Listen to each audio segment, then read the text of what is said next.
بسم اللہ الرحمن الرحیم۔ السلام علیکم ورحمۃ اللہ وبرکاتہ۔ ناظرین کرام، آج کا ہمارا موضوع ہے حضرت نوح علیہ السلام کی کشتی۔ جب نوح علیہ السلام کشتی بنا رہے تھے تو ایک مومنہ بوڑھی عورت روز اللہ کے نبی کے پاس اپنی گٹھری لے کر آتی اور کہتی، اے اللہ کے نبی، کب کشتی روانہ ہوگی؟ نوح علیہ السلام فرماتے، ابھی دیر ہے۔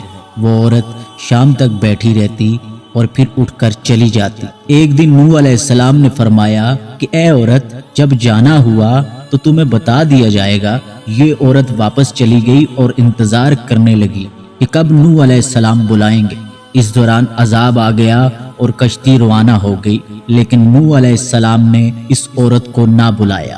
ظاہری طور پر نوح علیہ السلام کو اس کو بلانا بھلا دیا گیا۔ جب طوفان تھما تو ایک دن نوح علیہ السلام کے دل میں محبت اٹھی کہ شہر کو دیکھوں جہاں سے چلا تھا۔ وہاں آئے اور قریب جا کر دیکھا تو ایک جھونپڑی میں دیا جل رہا تھا۔ نوح علیہ السلام یہ دیکھ کر چونک گئے کہ روح زمین پر کوئی ایسا گھر بھی ہے کہ اتنے عظیم طوفان کے بعد بھی جس میں چراغ جل رہا ہے۔ انہوں نے وہاں تکبیر بلند کی تو وہ عورت سامان لے کر آ گئی اور کہنے لگی، یا نبی اللہ، کیا کشتی تیار ہے؟ چلیں۔ نوح علیہ السلام نے حیرت سے اس کو دیکھا اور کہا، رکو بڑھیا، کیا تمہیں کچھ بھی پتا نہیں؟ وہ کہنے لگی، یا نبی اللہ، کیا نہیں پتا چلا؟ کہا، اتنا بڑا سیلاب آیا، بارش آئی، تمہیں کچھ بھی پتا نہیں چلا؟ بڑھیا کہنے لگی، بس ایک دن بادل گرجے تھے اور ہلکی سی فوار پڑی تھی۔ نوح علیہ السلام حیران ہو کر آسمان کی طرف دیکھنے لگے اور کہا، میرے اللہ، یہ کیا ماجرا ہے؟ اللہ تعالیٰ نے نوح علیہ السلام پر وحی بھیجی، اے میرے پیارے نبی، اس عورت کے دل میں چونکہ تمہاری محبت تھی اور تم نے اسے پابند کر دیا تھا، اور چونکہ تمہارا اس سے وعدہ بھی تھا کہ نجات کی کشتی میں اسے لے جاؤ گے، تب